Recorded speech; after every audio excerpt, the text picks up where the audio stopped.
Hi hello friends, എല്ലാ കൂട്ടുകാർക്കും മൗനരാഗത്തിന്റെ പുതിയൊരു റിവ്യൂയിലേക്ക് സ്വാഗതം. അങ്ങനെ കാർത്തികയുടെ വിവാഹം കഴിഞ്ഞ് കാർത്തിക വരന്റെ വീട്ടിലേക്ക് ചെല്ലുകയാണ്. എല്ലാവർക്കും നല്ല സന്തോഷം തന്നെയാണ് ഉള്ളത്. എങ്കിലും ഗംഗപ്രസാദ് അറിഞ്ഞു കഴിഞ്ഞാൽ ഇനി എന്തായിരിക്കും കാർത്തികയുടെ ജീവിതത്തിൽ, ഇനി എന്തെങ്കിലും പ്രശ്നങ്ങൾ ഉണ്ടാകുമോ, അവരെ ജീവിക്കാൻ അനുവദിക്കുമോ അവൻ എന്നുള്ളതൊക്കെ എല്ലാവരുടെയും മനസ്സിൽ അങ്ങനെ അലയടിച്ച് പോയിക്കൊണ്ടിരിക്കുകയാണ്. എന്തായാലും ഈ പറയുന്ന കിരണും അതുപോലെ രതീഷിനും വേലുവിനും മാത്രമല്ല ഈ ഒരു സത്യം അറിയുള്ളൂ. ഗംഗ ഈ ലോകത്ത് ജീവിച്ചിരിപ്പില്ല എന്നുള്ള സത്യം അവർക്ക് മാത്രം ആ ഒരു ടെൻഷൻ ഇല്ല. തന്നെയല്ല, ഇപ്പൊ അവർക്കുള്ള ടെൻഷൻ എന്ന് വെച്ച് കഴിഞ്ഞാൽ അവർക്ക് ഇപ്പോൾ ഗംഗപ്രസാദിനെ കൊന്നു കഴിഞ്ഞതിൻ്റെ ഉള്ളൊരു ചെറിയൊരു ടെൻഷൻ, അതുപോലെ തന്നെ കിരൺ അവൻ എങ്ങനെ മരണപ്പെട്ടു, തൻ്റെ കൈകൊണ്ടല്ല മരണപ്പെട്ടത് എന്നുള്ള ഒരു കാര്യങ്ങളൊക്കെയാണ് അവരങ്ങനെ ചിന്തിച്ചു കൊണ്ടിരിക്കുന്നത്. അതിനുശേഷമാണെങ്കിലും കല്യാണി പറഞ്ഞ പോലെ അവന്റെ ഷർട്ട്, അതായത് നമ്മുടെ കിരണിന്റെ ഷർട്ട് നോക്കണ സമയത്ത് അതിൽ ബ്ലഡിന്റെ കറ കാണുകയും, അപ്പൊ അതെന്താണ് കിരണേട്ടാ ഇത് ഷർട്ടിൽ ബ്ലഡ് ഉണ്ടല്ലോ എന്ന് ചോദിക്കുമ്പോൾ അതൊന്നുമല്ല, അത് പെയിന്റ് ആയതാണെന്ന് കളവ് പറയുകയും ചെയ്യുന്നുണ്ട്. അങ്ങനെ ആ ഷർട്ടും എടുത്തിട്ട് കല്യാണി വാഷിംഗ് മെഷീനിൽ ഇടാൻ വേണ്ടി പോവുകയാണ്. കല്യാണി അത് വിശ്വസിക്കുകയും ചെയ്യുകയാണ് പെയിന്റ് ആണെന്നുള്ള കാര്യം. അതിനുശേഷമാണെങ്കിൽ നമ്മുടെ സരയുവിനെയാണ് കാണിക്കുന്നത്. എന്തായാലും സരയു കിരണിനെ സ്നേഹിച്ചുകൊണ്ടിരിക്കുകയാണല്ലോ. ഇനി എന്തായാലും കിരണിനെ കല്യാണിക്ക് വിട്ടുകൊടുക്കില്ല, താൻ സ്വന്തമാക്കുമെന്നൊരൊറ്റ വാശിയിലാണ് അവൾ അങ്ങനെ നടക്കുന്നത്. അങ്ങനെ ആ സമയത്ത് അച്ഛനെ കാണാൻ വേണ്ടി പോകുന്നുണ്ട്. രാഹുലിനെ ജയിലിൽ കാണാൻ വേണ്ടി പോവുകയാണ് സരയു. അപ്പൊ ആ സമയത്തും അച്ഛനും പറഞ്ഞുകൊണ്ടിരിക്കുന്നത് അതേ കാര്യം തന്നെയാണ്. സരയു ഇപ്പൊ മനസ്സിൽ എന്താണോ ആഗ്രഹിക്കുന്നത് ആ ഒരു കാര്യം തന്നെയാണ് പറഞ്ഞുകൊണ്ടിരിക്കുന്നത്.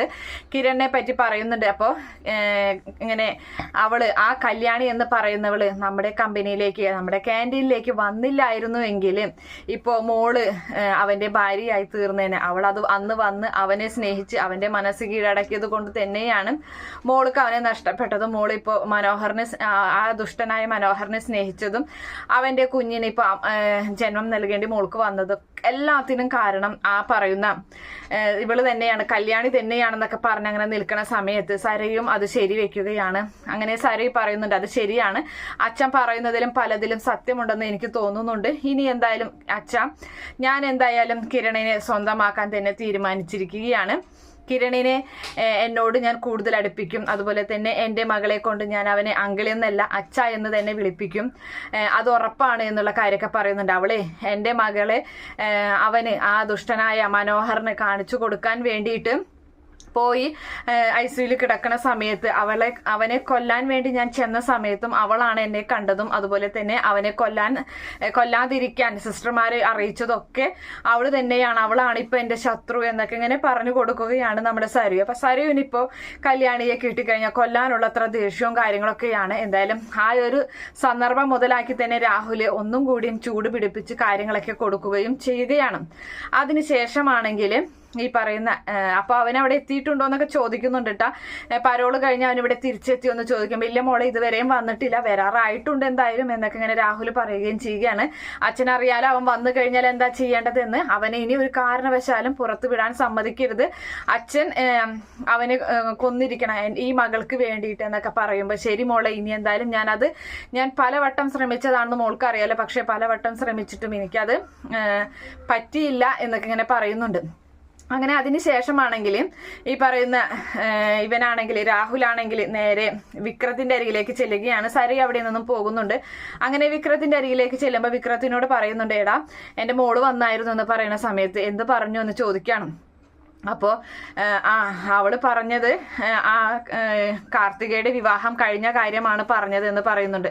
അപ്പോൾ കാർത്തികയുടെ വിവാഹം കഴിഞ്ഞു എന്ന് ചോദിക്കുകയാണ് വിക്രം. അപ്പോൾ അതെ കഴിഞ്ഞു, വലിയ രഹസ്യമായിട്ടാണ് ആ കല്യാണം നടത്തിയത്, എൻ്റെ മോളും ഭാര്യയും ഒന്നും അതിൽ പങ്കെടുത്തിട്ടൊന്നും ഉണ്ടായിരുന്നില്ല, അതീവ രഹസ്യമായിട്ടാണ് അവർ നടത്തിയത് എന്നിങ്ങനെ പറയുന്നുണ്ട്. പക്ഷെ അത് വല്ലാത്തൊരു അപകടമായി പോയല്ലോ, അത് എനിക്ക് വിശ്വസിക്കാൻ പോലും പറ്റുന്നില്ല.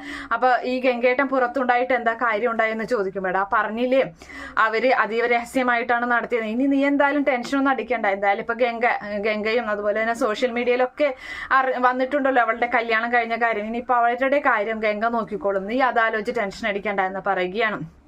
അതുപോലെ തന്നെ ഈ പറയുന്ന കല്യാണിയെ കിരണിന്റെ ജീവിതത്തിൽ നിന്ന് മാറ്റാനും സരയുവിന് ഇപ്പോൾ ഇവനോട് കിരണിനോട് ചെറിയൊരു പ്രണയമൊക്കെ തോന്നിയിട്ടുള്ള കാര്യങ്ങളൊക്കെ തന്നെ പറയുകയാണ്. എൻ്റെ മോള് ഞാൻ പറയുന്ന പാതയിലൂടെ തന്നെ ഇനി പോവുകയുള്ളൂ, ആ കല്യാണിയെ ഇല്ലാതാക്കാൻ എൻ്റെ മോള് ശ്രമിക്കും, അതിനുശേഷം കിരണിന്റെ മനസ്സിലേക്ക് കയറുകയും കിരണും എൻ്റെ മോളും തമ്മിൽ ഒന്നിച്ച് ജീവിക്കുകയുള്ളൂ, അതെനിക്ക് അടുത്ത് തന്നെ കാണാൻ സാധിക്കും.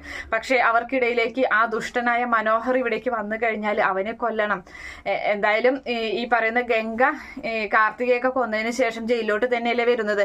അപ്പൊ നമുക്ക് ഗംഗ ഇങ്ങോട്ട് വരുന്നത് അതൊരു നല്ലത് തന്നെയാണ്. നമ്മള് മനോഹറിനെ കൊല്ലാന് ഗംഗ ഉണ്ടായാലെല്ലാം നല്ല എളുപ്പമായിട്ട് സാധിക്കും എന്നൊക്കെ ഇങ്ങനെ രാഹുൽ പറയുന്നുണ്ട് വിക്രത്തിനോട്. അങ്ങനെ അവരും അതങ്ങനെ ആശ്വസിച്ചിരിക്കുകയാണ്. അതിനുശേഷമാണെങ്കിൽ കാർത്തികയെ കാണിക്കുകയാണ്. അപ്പൊ കാർത്തികയെ അവിടെ അരികിലേക്ക് കാർത്തികയുടെ അമ്മായിമ്മ, അതായത് നമ്മുടെ ദിലീപിന്റെ അമ്മ, ഒരു കപ്പ് പാലുമായിട്ട് വരുന്നുണ്ട് രാത്രി സമയത്ത്. അങ്ങനെ അവളാണെങ്കിൽ മണിയറയിലേക്ക് പോകാൻ വേണ്ടിയുള്ള ആ ഒരുക്കങ്ങളും കാര്യങ്ങളും നല്ല സുന്ദരിയായി തന്നെ അങ്ങനെ നിൽക്കുകയാണ്. എന്നിട്ട് ഒരു കപ്പ് പാല് കൊടുത്തിട്ട് പറയുന്നുണ്ട്, മോൾ എന്തായാലും ഇത് കൊണ്ട് റൂമിലോട്ട് ചെല്ലും, എന്തായാലും നിങ്ങൾ രണ്ടുപേരും നിങ്ങൾ ആഗ്രഹിച്ച പോലെ തന്നെ ജീവിതം തുടങ്ങുക എന്നിങ്ങനെ പറഞ്ഞങ്ങനെ ആശീർവദിച്ച് അവളെ അങ്ങനെ അനുഗ്രഹിച്ച് അങ്ങനെ വിടുകയാണ്. എന്തായാലും കാർത്തികയാണെങ്കിലും ബെഡ്റൂമിലേക്ക് അങ്ങനെ പോകുന്നുണ്ട്. അപ്പൊ അവിടെ ദിലീപ് ഇരിക്കുന്നുണ്ട്. പാലവിടെ വെച്ചതിന് ശേഷം അവരുടെ ഒരു ഹണിമൂൺ കാര്യം, അതായത് അവരുടെ ഫസ്റ്റ് നൈറ്റും കാര്യങ്ങളൊക്കെയാണ് പിന്നീട് കാണിക്കുന്നത്. അതിനുശേഷമാണെങ്കിൽ ഈ പറയുന്ന കിരണ് വീണ്ടും ടെൻഷനും കാര്യങ്ങളൊക്കെയാണ്. ഒരാൾ ഇതുവരെ അവന്റെ കൈ കൊണ്ട് മരിച്ചിട്ടില്ല. അപ്പൊ അങ്ങനെയുള്ള കാര്യങ്ങളൊക്കെ ആകുമ്പോൾ അങ്ങനെ ടെൻഷൻ അടിച്ച് നിൽക്കണ കാണുമ്പോൾ കല്യാണി ചോദിക്കുന്നുണ്ട്, കിരണേട്ടൻ എന്താ പറ്റിയത് എന്ന് ചോദിക്കുകയാണ്. ഒന്നുമില്ല എന്ന് പറയുന്നുണ്ട്. എന്തൊക്കെയോ കിരണേട്ടന് ബുദ്ധിമുട്ടും കാര്യങ്ങളൊക്കെ ഉണ്ട്, എന്നോട് പറയുക പറയുന്ന സമയത്ത് ഒരുപക്ഷെ ആ സത്യങ്ങളൊക്കെ തന്നെ നമ്മുടെ കിരൺ കല്യാണിയോട് തുറന്നു പറയുകയും ചെയ്യും. എന്തായാലും കല്യാണിക്ക് അതൊരു ആശ്വാസമാവുകയാണ്.